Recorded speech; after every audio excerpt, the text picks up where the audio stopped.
When it comes time for me to deliver a platform address these days, I find myself at first drawn into the vortex of our current political universe. Our political reality is like a black hole that pulls at us, unnerves us, and at this stage, given the craziness emanating from the White House, I think many of us are just wearied by it. But that is not all. Between the devastating fires in the Amazon, Siberia, and Africa, with the Arctic melting at an unprecedented rate, with the oceans, which we think of as pristine and inexhaustible, suffused with garbage and plastic that will be around forever, it feels as if the environmental apocalypse is really pressing in on us. The bad news at times just overwhelms, and I entertain the compulsion to retreat from it and at times just escape, okay? So there come times when I feel the need to get away from the vortex, in great measure to simply maintain my sanity and to try to reestablish some emotional equilibrium, and this morning is such a time. I deliberately will not address our current world situation, but rather turn to a topic that is as remote from it as can be, as far away from the events of the moment that I can imagine. I usually reserve my inaugural address of each new season to an exploration of the nature of ethical culture and its humanistic philosophy, and so I will this morning. Each such endeavor has me searching for some way to interpret our guiding ideas in new and fresh ways, which is my task today. So let me begin. As an atheist, I have long been fascinated by religion. I'm one of those atheists who's simply fascinated by religion. I'm not unique in that regard, okay? Not so much in terms of specific religious doctrines and teachings, but in what I believe are the deeper questions about reality and our relations to it, that religion in its philosophical role, and I think in its best sense, engages. I often like to say that I generally don't agree with the answers that traditional religions come up with, but I do often find the questions that they pose fascinating and important, because they often relate very directly to the search for meaning in life, which is a search I believe that most thoughtful people, such as ourselves, are fated to engage. There are an endless number of perspectives and issues that I could investigate here, but let me focus on just one. It seems to me that the great religions, despite their tremendous diversities, are all based on the assumption that the human condition is in some sense problematic. That the human condition is problematic. In other words, that we are, as human creatures, not quite fitted for the reality into which we are thrust. We are like an ill-shaped piece of a jigsaw puzzle, which, given our needs, drives, and limitations, are ill-matched for the environment in which we find ourselves. Hence, given our limitations and imperfections, human beings are inherently ill at ease with the world. In short, life and our condition confront us as being, again, problematic. While this presumption is central to religion, there is really nothing quite so radical about it. The curiosity that drives much of secular philosophy derives from the same assumption. Indeed, the very desire to know, to gain a better understanding of the world, is often based on the yen to overcome ignorance, and through knowledge gain clarity, strength, power, peace of mind, and mastery over our condition which we would otherwise not have. We are ill at ease, and we want to find a better way. We want to find greater comfort in the world. For example, the preeminent humanist philosopher John Dewey, very much a secularist, based much of his thought on the bedrock assumption that for human beings, indeed for all organic creatures, life is inherently problematic. We are faced with problems at every turn. As we confront problems, we engage our intelligence, our critical reasoning, and our best evidence in order to overcome our problems, whether dealing with what we want to wear today or working to cure cancer. Once we resolve our problem, we are momentarily at rest, achieve satisfaction, until we soon again confront new problems and apply the same processes of reason and experiment in order to overcome them. And so on it goes in what Dewey believed was an incremental, rising spiral of progress for our species as a whole. Life, in short, is a never-ending process of problem solving in order to reach positions of greater fulfillment and satisfaction.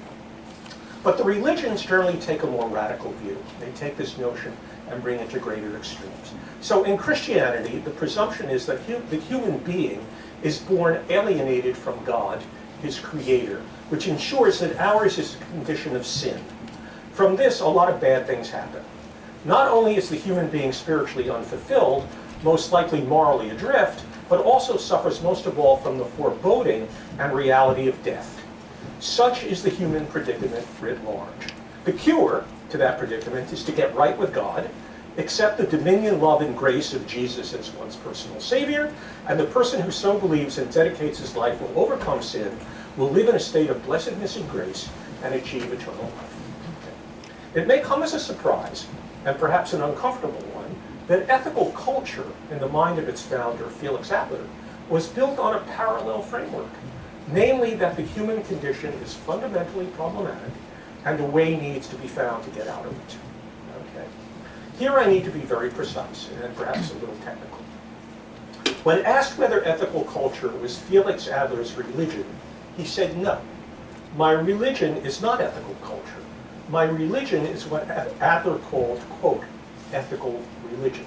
Okay. In other words, he differentiated between ethical culture and what he called ethical religion. What was the difference he had in mind? Well, ethical culture is a much broader concept. It is a movement open to all, provided that they acclaim the primacy of ethics in their lives. How they justify that commitment to the primacy of ethics is personal to them. Some come to their ethics through a secular philosophy, some through a belief in some kind of spiritual order. For others, it's a matter of intuition, and for many others, there's no particular foundation to their ethics at all. Yet Felix Adler himself had his own very sophisticated and difficult philosophical view about how reality is structured, and that understanding provided the framework for what he referred to as ethical religion. Without getting into too many details, one aspect of his religious viewpoint is that the human condition is set up in such a way that we are constantly open to a life filled with frustration. Frustration is a mainstay of human existence. How so?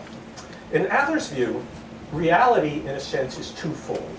On the one hand, we live in the actual world of our experience, a world in which we are continually subject to the slings and arrows of misfortune. We suffer pain and illness, loss, sorrow, tragedy, and death, as well as, of course, joy. We are, as most everyone will conclude, religious and otherwise, vulnerable creatures. We are vulnerable to the slings and arrows of life. Such is our everyday condition. But on the other hand, Adler maintained that there is, above and beyond, an ideal realm that we can frame and intuit with our minds. We suffer from pain, illness, poverty, loss, and sorrow, but with our minds we can readily imagine, indeed he believed we are fated to imagine, an ideal, perfect realm without these misfortunes. The fact that we are ill and suffer sickness, for example, leads us to imagine a world in which there is no sickness. The fact that we suffer poverty leads us to imagine a world in which there is no poverty. In other words, the real world gives rise to ideals in which those limitations, those imperfections, are absent and overcome. And Adler contends that we are drawn to this world, this ideal realm. We yearn for it, and to the best of our abilities, we seek to reach it through how we structure our lives and our society. But because this realm is ideal, by definition, we can never achieve it. Its reach always exceeds our grasp. Hence, caught between the actual realm of experience and the ideal realm, the lot of man is one of frustration. Frustration is built into the human experience, he believed. But as a religious thinker, Adler, in his ethical religion, proposes sort of a partial way out. It is his solution, and he by no means requires that others, including members of ethical culture, need to buy into it. Indeed, it's a very hard sell. And here Adler's thinking becomes esoteric, so bear with me for a while. The way out of frustration, Adler holds, is to recognize that we all possess a spiritual within us, a spiritual essence, and that we are all individual members of what he calls the spiritual universe. We are all joined together in an organic whole, so that any action I take to influence others reciprocally creates a change in me. Hence we are, as he said in his adage, we are to bring out the best in others, and thereby, since we're all interconnected, we bring out the best in ourselves. For Adler, there is something special and distinctively inherent in the ethical act. Through the ethical act, we gain an inkling of our spiritual transcendent nature, and we gain a glimpse, however fleeting, of the spiritual universe of which we are an inseparable part. It sort of looks a little bit like Marianne Williamson. There's an element there, I think, there's a little bit of a new agey, sort of feel to this. Okay, I must admit. But Adler was a very serious thinker. I mean, it's a technical philosopher. This comes out of his intellectual, not merely his good feeling, and sort of woo-woo ideas, but in effect out of his sort of a deep-rooted Kantian philosophy. Adler wrote the following. He says, quote, "My ideal of the divine life is that of a spiritual society infinite and composed of infinite members, infinitely diverse, each necessary to the whole, and the whole necessary to each. It is this ideal of the perfect life in which I seize the symbol of the utter reality of things." That's how the world began. "And the truth of this ideal I can discover in ethical experience. For this, as I interpret it, is nothing else than the endeavor to act towards my fellow human beings as a member of the infinite spiritual society would act towards his fellows, seeking to prompt and quicken them to express the eternal excellence that is potential in each, and thereby making actual the eternal excellence that is in me." Got it? Okay. That's tough stuff. Okay. Then, building on this idea of the infinite spiritual society, Adler, in his final chapter of his magnum opus, An Ethical Philosophy of Life, the chapter entitled Last Outlook on Life, Adler discusses our confrontation with our own mortality, contemplating death. And in a language that sounds almost Christian, he says the following: "The world as we know it is itself the veil, the screen that shuts out the interplay, the weavings and interweavings of the spiritual universe. But at least at one point in the ethical experience of man is the screen translucent. The plan of spiritual relation is there traced in outline. It is the plan that conveys that certainty as to what verily exists beyond, within, beneath. The thought of this is apprehended, not in terms of knowledge, but in immediate experience begets the peace that patheth understanding. And it is upon the bosom of that peace that we can pass safely out of the realm of time and space." End quote. Wow. In short, end quote, "In short, it is our recognition of our place in the spiritual universe that is the vehicle to get us beyond the frustration that we usually experience in the everyday world, as well as mitigate the fear of death. To get ourselves beyond the pain, sorrows, and frustrations that so riddle the human condition, Adler sees, along with many other students of the human condition, sees this as a widely felt and deep need of the human soul, so to speak. That is to yearn for something beyond the slings and arrows, again, the pains and frustrations of the human condition. Certainly, this is a very far cry from what most of us would understand as ethical culture. I don't think you're here because of Adler's view of spiritual universes and so on and so forth. I don't think so.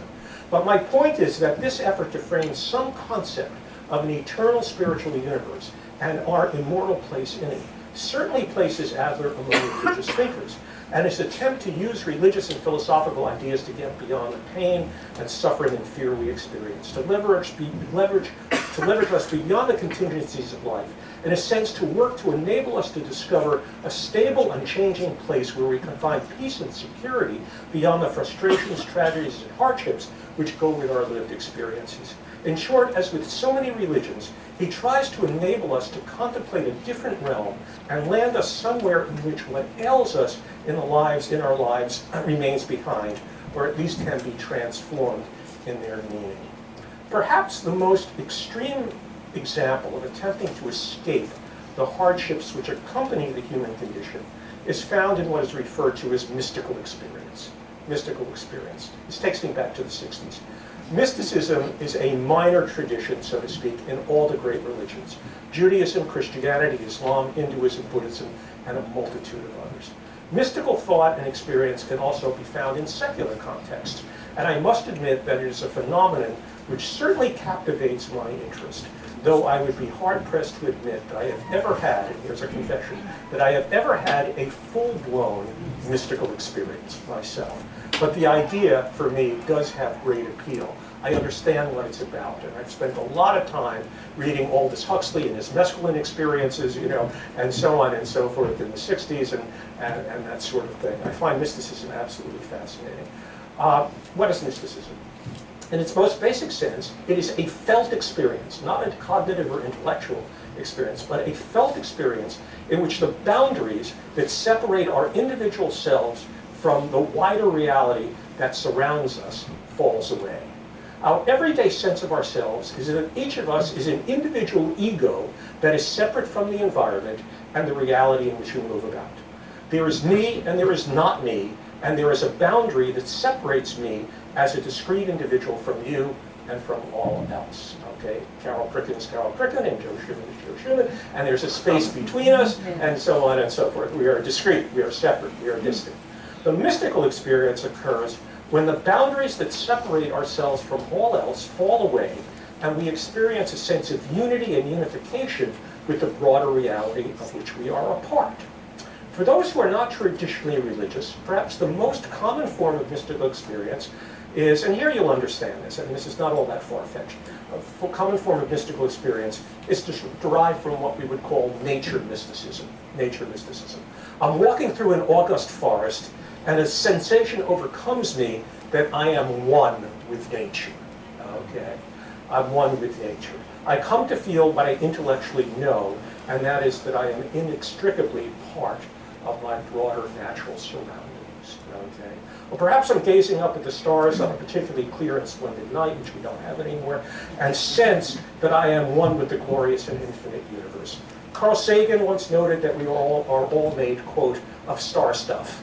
Okay, the stuff that's in us was really at one time in the stars themselves. We are made of the stuff of which stars are made. The mystical experience puts us in immediate contact with that felt reality, okay, that we are all one. There's a famous line in Emerson's essay entitled Nature, which captures the essence of the mystical moment. And Emerson, of course, was one of those transcendental philosophers and poets, and they're always walking through the woods. I mean, they're always spending time. No, it's true. Emerson and Thoreau, I mean, they're always hanging out in the woods, in the Adirondacks, in the Berkshires. They're always walking around looking for natural mystical experiences. And Emerson, of course, has this beautiful essay entitled Nature, in which he says the following. He says, to capture that moment, he says, standing on the bare ground, my head bathed by the blithe air, and uplifted into infinite space, all mean egotism vanishes. Then he says, I become a transparent eyeball. I am nothing. I see all. The currents of the universal being circulate through me. I am part and particle of God. Now, when he talks about God, he doesn't mean a big person in the sky. He means a type of universal spirit that flows through nature. Now, but the point here is, in that graphic depiction, is that the ego disappears. Its perceptive functioning becomes passive, and we sense that all nature, in effect, flows through us. We are one with us. Now, I've got to say, just as an aside, that reference to becoming a transparent eyeball was over the top even for his day. I mean, there were all kinds of cartoons and newspapers featuring a guy, a transparent eyeball, walking with a top hat and so on and so forth. But the point was, I think the metaphor of the transparent eyeball, which is sort of ridiculous, is the idea that the eyeball, which is an active, we usually think of the eye as an active agent in perceiving the world, becomes thoroughly passive. So that visual experience passes through it rather than something that, you know, actively acts on the environment. That's the idea. Okay. Okay. In a more modern idiom, nature mysticism has been expressed by the poetry of Mary Oliver, who is a nature poet par excellence. One of her better known verses is as follows. You do not have to be good. You do not have to walk on your knees for 100 miles through the desert repenting. You only have to let the soft animal of your body love what it loves. Tell me about despair, yours, and I will tell you mine. Meanwhile, the world goes on. Meanwhile, the sun and the clear pebbles of the rain are moving across the landscapes, over the prairies and the deep trees, the mountains and the rivers. Meanwhile, the wild geese, high in the clean blue air, are heading home again. Whoever you are, no matter how lonely, the world offers itself to your imagination. Calls to you like the wild geese, harsh and exciting, over and over announcing your place in the family of things. Again, trying to express a type of unity with nature so good. Some have compared Mary Oliver to the great 18th century, late 18th century British poet who had a very strong mystical bent, namely William Blake. Okay. William Blake's pithiest and most famous expression of mystical consciousness was captured he did a series of poems called The Auguries of Innocence.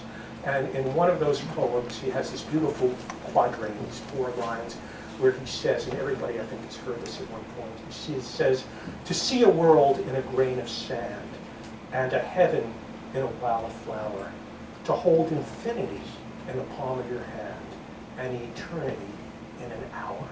That's a beautiful, a pithy statement of mystical consciousness. What the mystical sensibility expresses is the yearning of those so inspired to escape this world, at least the world of change, of contingency, of pain, desire, nostalgia, sorrow, frustration, and suffering, which comprises so much of the human experience, and to seek refuge, as it were, in what is an eternal, unchanging now. I mean, eternity in an hour, you know, an unchanging now moment. It means letting go of the past and our desires for the future. For only the present moment is what is truly real. Okay. To aspire to such a frame of mind, to dwell in the moment, we might say, is to seek and attain a stance of invulnerability. Invulnerability, again, from the slings and arrows of life. That's the quest. I hope I'm making this clear. I don't have a lot of details. But that's the payoff, to find a stance in existence that is invulnerable from the contingencies and changes and suffering of life. The great American philosopher William James took religion seriously and sought to document the features that mystical experiences had in common across religions and cultures, and he found 4 such elements in the mystical experience. The mystical experience, he found, first of all, was ineffable. That is, those who have it cannot put it into words. They simply transcend words. You can't explain it, okay? To try to describe it is to lose it. Secondly, the mystical experiences is what he called noetic, technical term, N-O-E-T-I-C. That is, they impress upon us knowledge in a compelling way. So one might say, you know, I always knew about that, I always knew that, but I truly did not understand it until now. In other words, its truth sort of grabs me in a compelling way. Thirdly, mystical experiences don't last long. They tend to be transient. They come and they go rather quickly. And lastly, as the citation from Emerson above implies, the experiencer feels as if she or he is passive. Mystical experiences happen to people. They may be induced by certain rituals or activities, but once they engage, it feels as if they act of their own accord, and something is happening to or through the experiencer. Okay? As stated, one does not need to be a traditionally religious person to have such experiences, but the mystical unification of the self and all-encompassing reality is a perception that all the great religions have developed to a high degree, although in each tradition they remain a type of minor branch, sometimes even a heretical branch in religions. Although they have often been branded as heretics, for the Christian mystic, the ultimate unity is that of the individual soul with God. Okay. In fact, if you read the foremost Christian mystic was the 16th century Catholic mystic, Saint Teresa of Avila. And if you read her writings, she describes her mystical experiences, which almost have the notion of a sexual union with the divine in terms of the immediacy, the passion, and so forth of the experience. Technically, that's heretical, because God is separate from human beings. The idea of unifying with God is a heretical idea. And mystics have sometimes been run out of town because of their claims. But it's the Eastern faiths that have perhaps made these types of transcendent experiences most central to their beliefs. While Hinduism is a religious culture with a bewildering variety of teachings and practices, perhaps the best form known in the West is what is known as Vedantic Hinduism. Vedantic Hinduism. In Vedanta, the only reality that exists is the Brahman, B-R-A-H-M-A-N, which in effect is identified with all of reality. It is all that it exists, the great all, capital A-L-L. Okay. Each of us possesses an individual self referred to as the Atman. But Atman and all that we perceive in the world is based on false knowledge, and in Hinduism does not truly exist. By coveting things in this world, by chasing our desires, we are therefore in Hinduism clinging to illusions. As we travel through the world, we experience an almost endless cycle, the Hindus say, of deaths and rebirths. The objective of Vedanta is to end this cycle and to achieve moksha, that is freedom or liberation from the endless chain of death and rebirth, at which point the Atman, or the individual self, will experience reality as it truly is, and the Atman will dissolve into the Brahman and be identified with it. This is a state of ultimate bliss and ultimate liberation of freedom.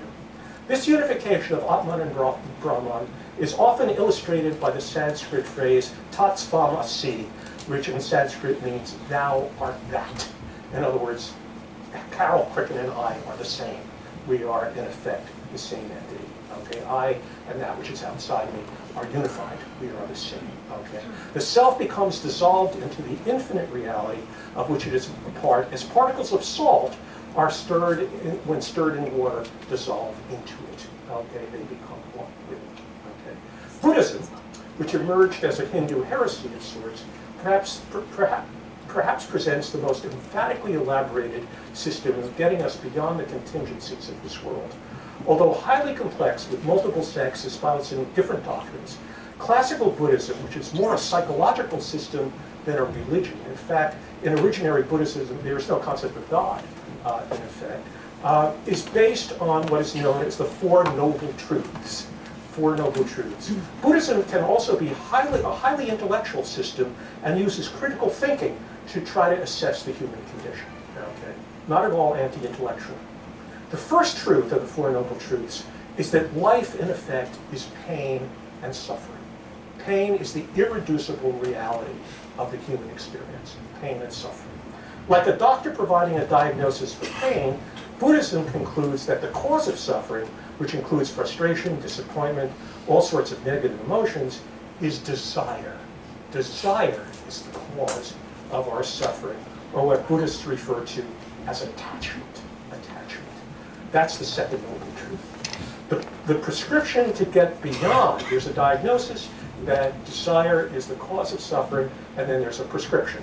The prescription to get beyond suffering and the like, which is this third noble truth, is to annihilate desire.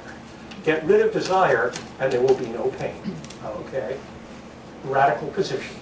And the way to do that, which constitutes the fourth truth, is to live out one's life according to what's known as the Eightfold Path, which indeed is very ethical.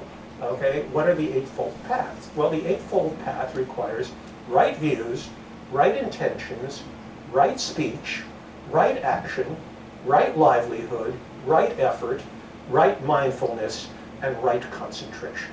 Okay, live your life according to the Eightfold Path, and you will indeed ultimately achieve a type of detachment. Okay, detach yourself from desire.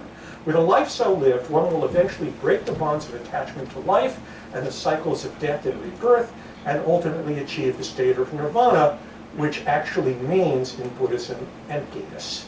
And that phrase is often misunderstood because it's identified with nihilism. And Buddhism has often been, the Catholic Church has long had a lot of trouble with Buddhism, particularly of the other religions, because they assume that it promotes a doctrine of nihilism, of a commitment to nothing. But that's not true. That's not what emptiness means in Buddhism. It means something very specific. In Buddhism, teaching the idea of letting go of attachment is very, very thoroughgoing. In the deeper recesses of Buddhist thought, nothing truly exists in and of itself, in that everything is relative to or dependent on something else for its existence. Okay, everything is relative to something else. Okay, nothing truly exists. But for our interests, Buddhism also makes the claim that the idea that we have our own individual egos, our own selves, is in fact a fiction, in that that too is a form of attachment. We are attached to the idea that we are individual egos.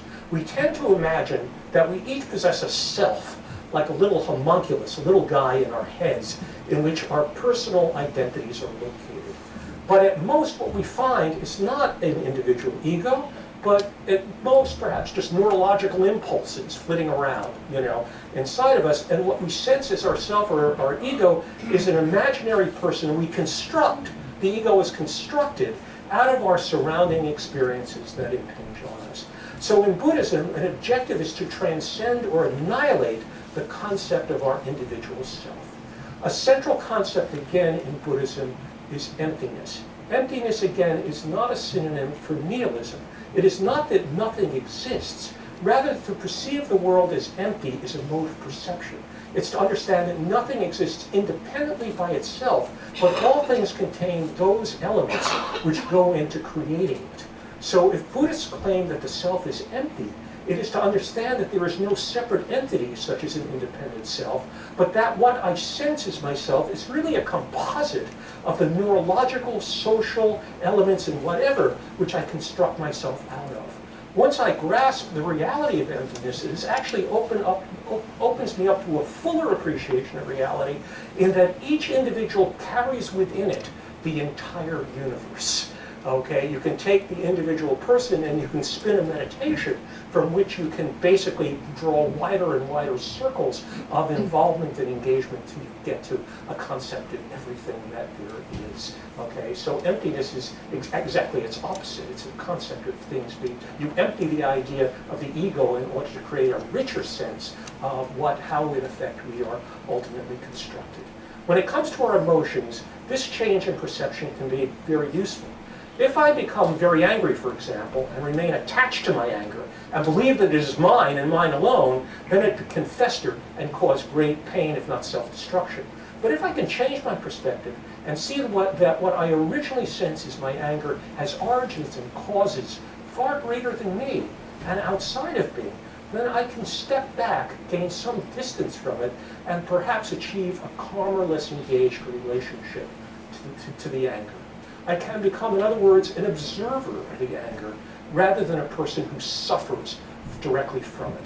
I want to get back to this observation in a moment when I talk about humanism, which is coming up. In its teaching, Buddhism presents among the most sophisticated, detailed, and philosophically elegant system to enable people to get beyond or escape the everyday conditions and experiences that we endure in our ordinary livelihood. My point in this survey, the payoff, is that if we look at this career of humankind, there's been an unmistakable and persistent yearning to get beyond the everyday human condition. And much of religion and philosophy has been devoted to that task.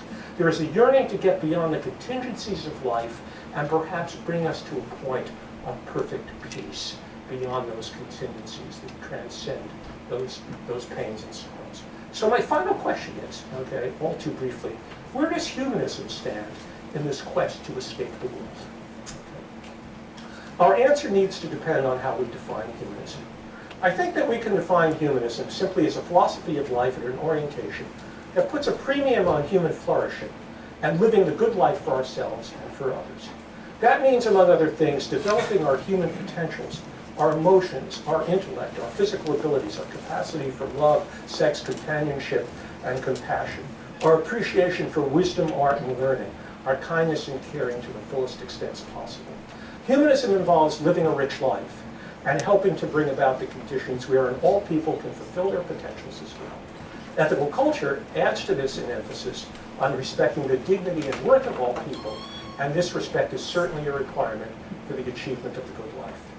If we are humanists so understood, then it seems that we need to stand somewhat apart from the invulnerabilist position, at least in its purest form.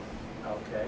These religions, as I'm talking about in philosophy, seek to make us invulnerable to life's contingencies. But if we're humanists and we want to embrace all of human experience, then we're not quite there. It doesn't put us, we don't want to escape the world, so to speak.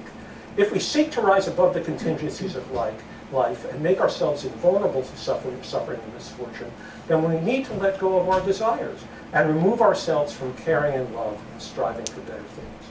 If humanism is committed to embracing the fullness of the human experience, then we must be prepared to endure sorrow and loss together with happiness, joy, and achievement. Most humanists want to be gripped by what we do and those we care about. Okay? But the story doesn't need to end there, I believe. If we look at the religious philosophies I cited, it's my conclusion that the devout Hindu or Buddhism doesn't truly live his or her life in the way their religious philosophies promote in their classical and ideal forms. And Felix Adler certainly didn't believe that we should or could ever launch ourselves completely beyond the world of frustration.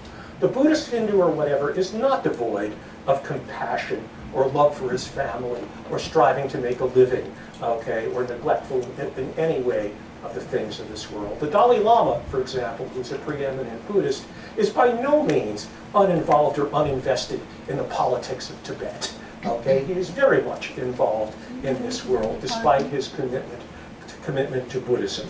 But what such philosophies do in a functional sense, I think, is at least to change one's perspective on the harshness of life.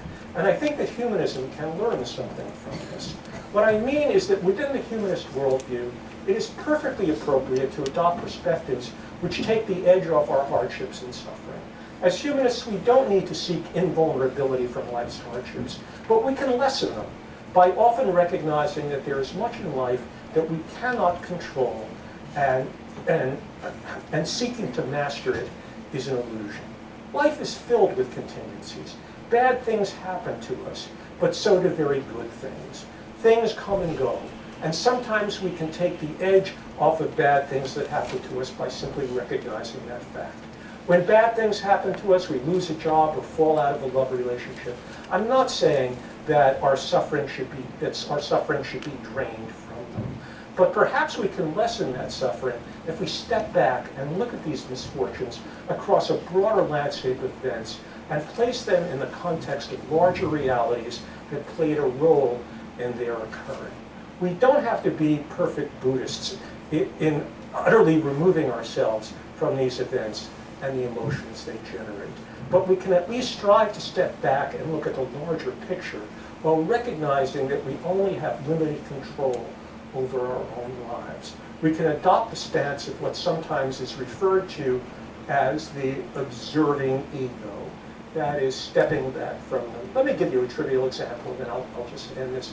I used to get inordinately upset when I'd be stuck in traffic right in front of the Holland Tunnel when I had an appointment in New York that was very important that I had to get to, and the tunnel was backed up for an hour. I would sit in my car and start seething. I mean, I would just go berserk, right, at going, I mean, do people understand that experience? Do you understand, right? I mean, I'm just going out of my mind with, you know, I mean, it would be just the most, and you know, it's a form of self-destruction. But you know what?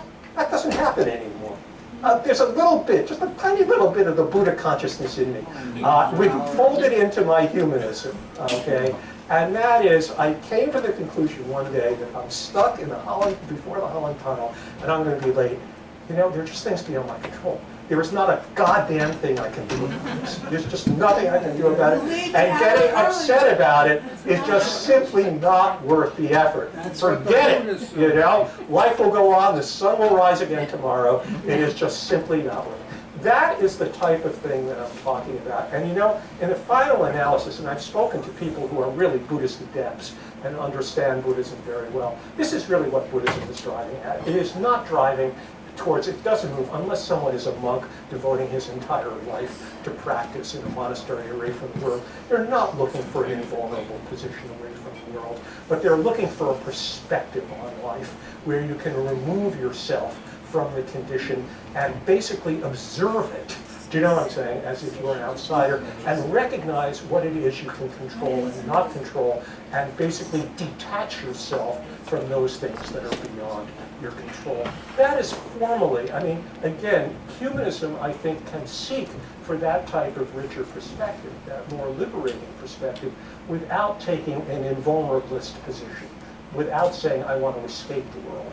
I can both experience the slings and arrows while trying to lessen the impact, do you see what I'm saying, of those conditions through various perspectives. That's the role. Humanism takes a middle position in that regard. Okay, we don't have to be merely passive sufferers of what happens to us, nor do we need to strive to utterly escape the contingencies, do you know what I'm saying, of the human condition. We can find various strategies and approaches by which we can lessen what indeed the hardships and misfortunes that inevitably come our way, as well as, of course, try to fully as we can appreciate the good things that happen in life, the joys and happiness of celebrated moments. Well, let me just end by saying, as humanists, I would say life comes with the recognition that it comes with its scars as well as its joys. And I suspect that most of us, most of the time, would not want to have it any other way. That's it.